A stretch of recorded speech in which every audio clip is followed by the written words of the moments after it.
agencies that are unfolding, and obviously we will await the process as it unfolds with law enforcement on the outcomes of some of those investigations. Thank you.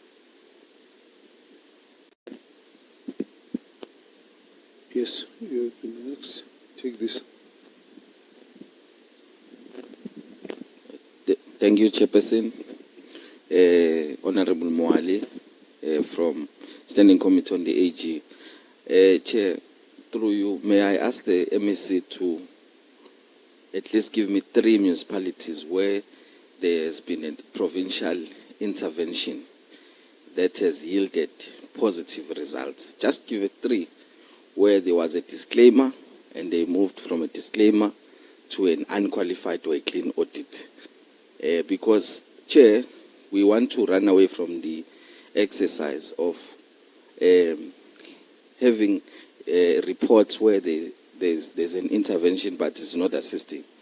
So I want to have an example of an intervention that has yielded positive results where we have seen improvements on the performance, on the financial performance of the municipality. Number 1. Number 2, Chairperson, through you again, the MEC, I would like to ask the question on considering to dissolve councils that are continuously misbehaving, because we are sitting with issues of councils that have municipality, that have two municipal managers, 2 mayors. They're even challenging them in court. So through your interventions, because the Act provides that in the event that you've had an intervention, but whatever that was identified as means to have that intervention is not being fixed or is not yielding any positive result, you can further dissolve that council. So do you have an instance where you have dissolved a council as a result, so that you, and then have an administrator to run that municipality until you have those issues resolved? For Mamusa, Chairperson, we have an intervention again. We have a candidate as a candidate chair as appointed by the province to the municipality, but also we have an MM again. So clarity on that one, because we have 2 for Mamusa now. Thank you so much.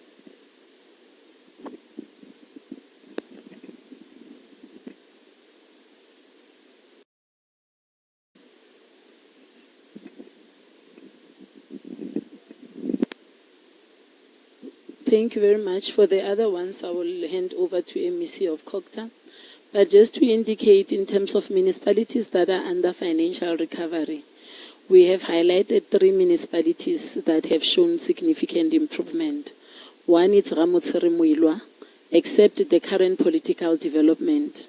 But it's one municipality that previously adopted unfunded budget, and it has adopted funded budget in this budget adoption fund period. It's one municipality that opted also for ESCOM debt relief, and it's one of the municipalities that also adhered to the terms of the ESCOM debt relief, and as a result, from the Premier's indication, about 29 million will be written off. We have indicated that also Dr. Ruth Sekgomotsi Monpati, it's one of the municipalities that has moved from rescue phase to the stabilization phase, and we're phasing in out some of our EXCO representatives because they have demonstrated that they can implement the financial recovery. We've also indicated that Naledi municipality is one of the municipalities that has improved. Of course, in terms of Section 219, there was a challenge and they had to be assisted. But we have addressed some of the challenges in terms of the debt that was owed by some of the state institutions to make sure that we improve their cash flow and adhere to some of the financial commitments, which were also a hindrance in terms of the challenges. But from a financial recovery plan point of view, at the political level and at an administrative level, there's full ownership and monitoring of the financial recovery plan. And in the next month now, actually now starting in September, we have moved them to the stabilization phase. And of course, others, there are challenges. The municipalities that we say have also improved on the 3 in terms of audit outcome, we say Bojanala has moved from qualified to unqualified. And it's one of the municipalities that we are targeting for clean audit outcome in the next audit cycle. And we are also saying that Madibeng received adverse and now it's unqualified. It's not obviously satisfactory, but it's a gradual improvement as we are indicating the gradual improvement, and we hope that they will sustain that. The only challenge is that with Madibeng, when we thought we are registering progress on the financial recovery plan, this quarter they regress, the other quarter they perform better. So it's not a consistent improved performance. It spiral from time to time. And also Makwasi Hill says improved from disclaimer to adverse. It's not something to celebrate at all. We do agree. But improvement is important, that we gradually take municipalities from time to time with us. And we are saying that overall, all municipalities that are qualified, we are working tirelessly to ensure that they will move from qualified to unqualified. And over and above that, we have identified 3 municipalities, which is Moretele Municipality, which is Bojanala Municipality, and Dr. Kenneth Kaunda Municipality, which have received unqualified, and with at least we believe that they stand a greater chance with the support intervention that we have put in place for them to receive clean audit opinion in the next audit cycle. Thank you.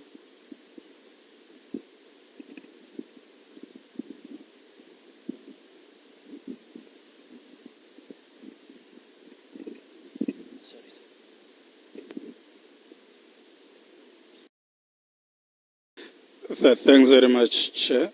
In Mamusa, we don't have 2 municipal managers, so we have not seconded anybody currently. What happened immediately after the termination of the contract of the substantive municipal manager, the council resolved to request the MEC to second an MM, which we did.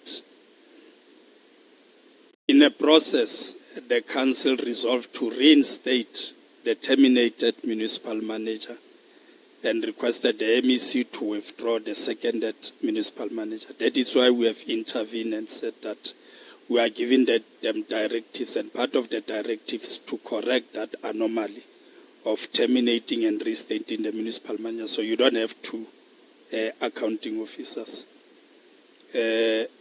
With regard to considering the dissolution or dysfunctional of a municipality, and I think Honorable Member is referring to Ditsobotla, because that is the municipality that is experiencing problem. We would have indicated in our report some of the persistent challenges which are political in Ditsobotla. If I can just take these members, honorable members on board to say there has been several interventions in Ditsobotla in terms of dissolution, not once, not twice, not thrice.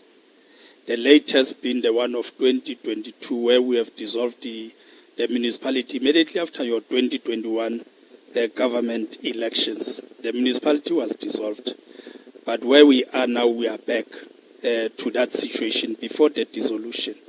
That is why our approach at the level of EXCO was that we need to escalate the matter. And in our discussion with the National Department of COGTA, we are strongly recommending that we should consider invocation of Section 13917, where the national government intervene, and not only intervene by sending an administrator. Our view is that Ditsobotla is a crime scene, because we have a lot of people who were irregularly employed there. when you send administrators, they have been assaulted, including law enforcement officers.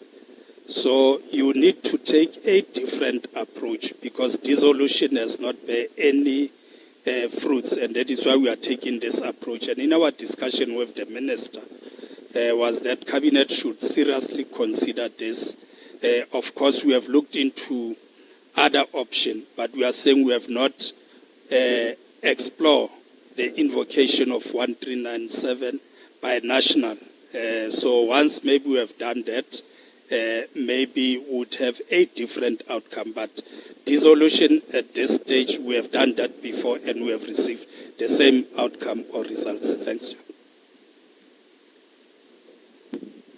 Just out of interest, so the political instability, when you dissolve, what happens? Is it obviously political instability means councillors are fighting?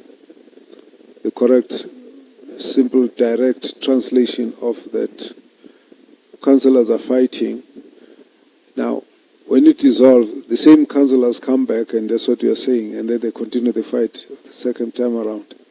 Not necessarily, Chair. For instance, the previous councillors, some of them were barred from standing. You had a new crop of councillors, but the outcome became the same, where motion of confidence, endless motion of no confidence will be passed either to the mayor, the speaker, and all that. So it's not necessarily those who were there before. Let's proceed.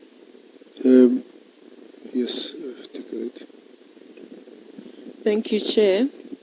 My name is Dikeledi Direko, and I am a member of the COPTA Portfolio Committee.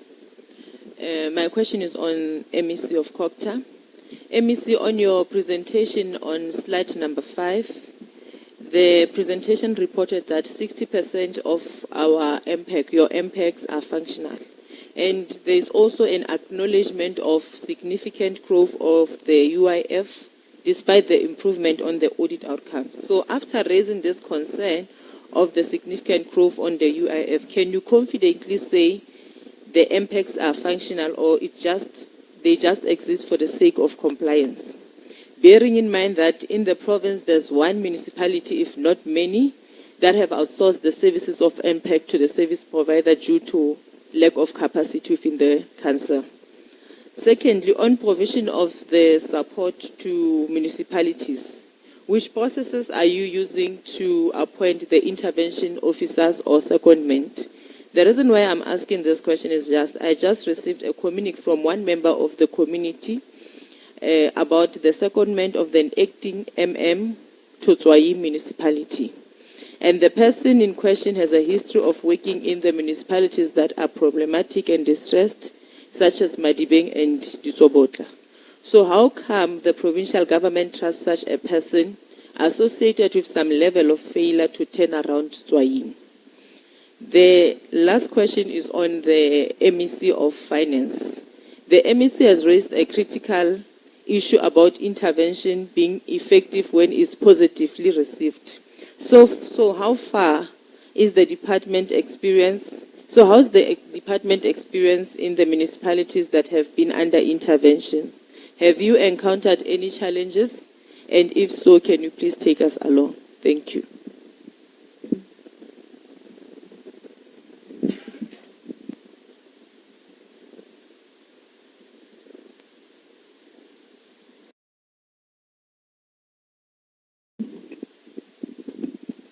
Can I get the team that is servicing this meeting, who are in charge of the mics? Can you please just be available? The people that were sending for the mics are actually just helping because they want to do the interpretation. They shouldn't be doing what they're doing. I'm worried that they're going to get to miss out on some of the things that they're supposed to do. Now, who is the team that is in charge of this? We need you to come and sit here so we can see you, and you must move the mics around quickly. Unless you can provide more mics to make it easier. But your mics have been faltering. In fact, I hear there's a complaint on the people who are watching from outside. They can't hear us. And I'm told that that's been going on for the whole morning. And it's not fair because people have been invited to observe from YouTube. Yes, so it's not correct that we should have an ineffective communication system because there's a whole lot of public that might want to follow how the discussions are going. So can you please just sort that out? Thank you. Please proceed, MEC.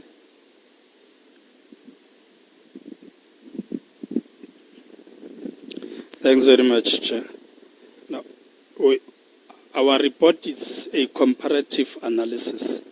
We are looking into the prior years, and that is why we are saying there is an improvement, because if you look into prior years, you would find that most of our MPEC were non-functional. There were no reports that were being tabled. And we are, however, acknowledging that despite the functionality of this impact, we continue to see the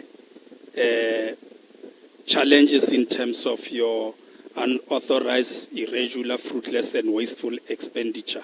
So we are making that acknowledgement that in terms of the functionality of the MPEC, there is an improvement if you look back. But yes, and that is why we are making that acknowledgement that we experience some of the challenges. And I did indicate that some of the challenges may be on issues of capacity of the very same structures of the MPEC, which we are working on to improve the situation. Previously, we were looking into people who have served in municipalities before and drawing from that resource to deploy them as acting municipal manager or as people that can be seconded. We have had a discussion with the AG on the matter, and the AG has queried us on this issue. What we are exploring now is to have a panel of experts so that as and when there is a necessity by a municipality for secondment, then we draw from there. But also we are looking into or utilizing some of the officials within both in Treasury and COGTA, depending on the needs of a municipality. So in some instances where municipalities are seriously challenged, would request different departments to intervene depending on the skills that is needed by the municipality. I must say that the official in question that is being referred to, despite the challenges that we are having in Tswaying, before his arrival in Tswaying, there were quite a number of serious challenges in that municipality. And before the end of his contract, in terms of the close-out report, there are improvements, which has also been acknowledged by council through the mayor, through the letter that she has written to us to say that they appreciate the work that he has done. Thanks very much. Thank you very much, Honorable Member Direk. The intervention, as I've highlighted correctly, so as you put it, in the 3 municipalities I've mentioned, we have mandatory intervention. It was well received. There was ownership from an oversight, meaning council, meaning the executive as well. There was cooperation, and it was institutionalized. In other municipalities, you would find that the mayor and the speaker, they don't agree, or they don't cooperate with the provincial exco representative. When they issue directives, either the mayor support or the speaker doesn't agree, or they don't agree with the report that has been tabled. So obviously, even if there are efforts, there will always be challenges because of disagreement at the political level or at an administrative level. You find either the MM feels that the executive exco representative is targeting them. In some instances, they will avail certain information, but information that is related to procurement, to check compliance and all that, and adherence to certain issues such as cash flow management strategy, agreeing on the cash flow committee on how to reprioritize, putting up systems in terms of revenue, billing system, cleansing the data and so on. They would agree with certain things. But when you come to processing of payment, some information will be available, some information will not be availed to the EXCO representative. When they issue directive to say, you have more than 16 people operating the bank account of the municipality, and this must be corrected, you find that the municipality is not correcting it. In some instances where there are double payments that I've spoken to, of recovering that money from those service provider, the municipality end up not taking action. So as a result, all these multiple factors contribute in the lack of progress of implementation of the MFRP. In the main, it's lack of ownership and the understanding that the financial recovery plan is the responsibility of the municipality. We are there largely to support and ensure that there's implementation and guide municipality in terms of that implementation. And just to indicate on our part, the appointment of provincial EXCO representative, it was done through an advert, and the target was done, it must be previous accounting officers, and that's how they were appointed. I know it was not directed at us, but also they are not in the public, in the system, but it was done through a competitive process and a robust process, as the Premier alluded to in the presentation, in his presentation. Thank you.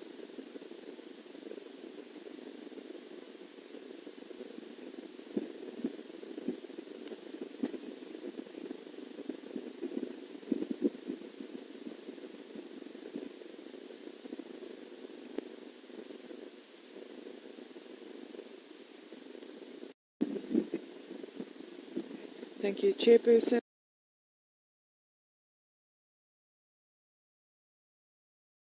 งบประมาณแผ่นดินนะครับเขามีรายได้ของเขาเองดังนั้นผมคิดว่าถึงเวลาแล้วพรบข้าวก็ต้องเกิดนะครับพรบข้าวนะครับมันมีมานานแล้ว2489นะครับแต่ว่ามันไม่ได้รับการปรับปรุงให้ทันสมัยมีแค่นปข.บ้างมีเป็นลักษณะว่าเป็นรูปคณะกรรมการซึ่งมันไม่ได้เสถียรหมายความกันว่ามีส่วนงานนะจากกรมโน้นกรมนั้นกรมนี้มาแต่ว่าทุกเสร็จแล้วก็แค่มาประชุมแล้วมีปัญหาก็จ่าย